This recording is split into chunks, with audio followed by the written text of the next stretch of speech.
டெல்லி மதுபான கொள்கை ஊழல் வழக்கில் கைது செய்யப்பட்டு சிறையிலிருந்து இப்போ விடுதலை செய்யப்பட்டிருக்காங்க. ஜாமீன்ல விடுதலை செய்யப்பட்டிருக்காங்க கவிதா. இப்போ பார்த்தோம் அப்படின்னா இவங்க தெலுங்கானா மாநிலத்தினுடைய பிஆர்எஸ் கட்சியை சேர்ந்தவங்க. அது மட்டும் இல்லாமல் தெலுங்கானா மாநிலத்தினுடைய முன்னாள் முதலமைச்சரான சந்திரசேகர் ராவினுடைய மகளும் இவங்க. ஸோ இது மட்டும் இல்லாமல் இவங்க விடுதலை செய்யப்பட்ட விவகாரம் அந்த மாநிலத்துடைய அரசியலில் மட்டும் இல்லாமல் டெல்லி அரசியல்லையுமே எதிரொலிச்சிருக்கு.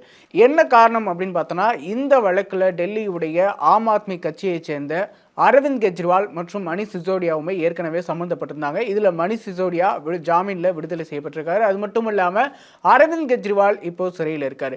இந்த வழக்கு தொடர்பாக ஏற்கனவே மணிஷ் சிசோடியா விடுதலை செய்யப்பட்டிருக்காரு. ஆனால் கவிதா பார்த்தோம் அப்படின்னா அவங்க கிட்டத்தட்ட 6 மாதங்கள் அளவுக்கு சிறையில் இருந்திருக்காங்க. இந்த வருடத்தோட தொடக்கத்திலே அவங்க மேலே இந்த புகார் வைக்கப்பட்டது. இந்த டெல்லி மதுபான கொள்கை ஊழல் வழக்கில் பார்த்தோம் அப்படின்னா இவங்க கிட்டத்தட்ட பல கோடி ரூபாய் பணத்தை ஆம் ஆத்மி பார்ட்டிக்கு கொடுத்ததாகவுமே தொடர்ந்து அவங்க மேலே குற்றச்சாட்டுகள் வைக்கப்பட்டது. அமலாக்கத்துறை இது தொடர்பாக அவங்க மேலே வழக்கு பதிவு செய்து விசாரணை நடத்தினாங்க.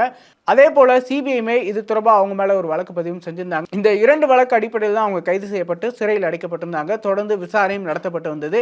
இந்த வழக்கு தொடர்பாக கிட்டத்தட்ட 5 மாதங்கள் சிறையில் இருந்தாங்க. அது தொடர்ந்து அதற்கான ஜாமீனுமே அப்ளை பண்ணிட்டே இருந்தாங்க.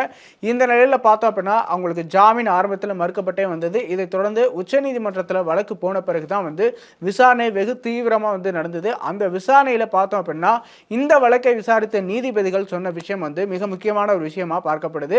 இதில் பார்த்தோம் அப்படின்னா கவிதா சார்பில் ஆஜரான வழக்கறிஞர்கள் ஏற்கனவே மணிஷ் சிசோடியா இந்த வழக்கில் இருந்து விடுதலை செய்யப்பட்டிருக்கிறத சுட்டிக்காட்டி அது தொடர்பாக அந்த வாதத்தை முன் வச்சு அதே மாதிரி இவங்களுக்கும் விடுதலை கொடுக்கணும், ஜாமீன் கொடுக்கணும் அப்படின்னு கேட்டிருந்தாங்க. இந்த நிலையில் பார்த்தோம் அப்படின்னா இதில் இதை விசாரித்த நீதிபதிகள் சில முக்கியமான கருத்துக்களை சொல்லியிருக்காங்க.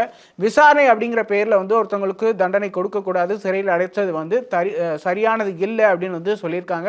அது மட்டும் இல்லாமல் இவங்களை சிறையில் அடைக்கிறதுக்கு உத்தரவிட்டிருந்த நீதிபதியுமே ஒரு தவறான முன்னுதாரணமாக இருந்திருக்காரு அப்படின்மே ஒரு குற்றம் சாட்டியிருக்காங்க. ஸோ இதையெல்லாம் தொடர்ந்து தான் பார்த்தோம் அப்படின்னா அவங்களுக்கு ஜாமீன் கிடைச்சி இப்போ விடுதலை ஆயிருக்காங்க. தொடர்ந்து அவங்க விடுதலை ஆன பிறகு தெலங்கானாவுக்கு போயிருக்காங்க. அது மட்டும் இல்லாமல் கட்சி உறுப்பினர்கள் அவருடைய அப்பாவும் முன்னாள் முதலமைச்சருமான சந்திரசேகர் ராவையுமே சந்தித்து பேசியிருக்காங்க.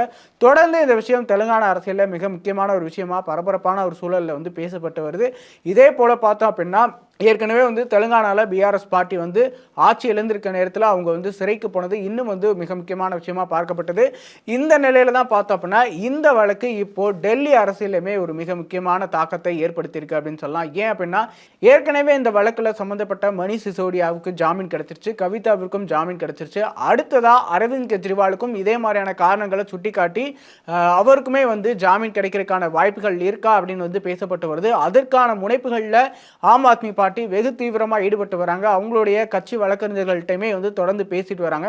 ஸோ அதனால ஆம் ஆத்மி சார்பில் அதற்கான வேலைகள் வெகு தீவிரமாக நடந்துட்டு இருக்கிறதால சீக்கிரமே அரவிந்த் கெஜ்ரிவாலும் வெளியே வருவாரா அப்படிங்கிற விஷயமே பேசப்பட்டு வருது.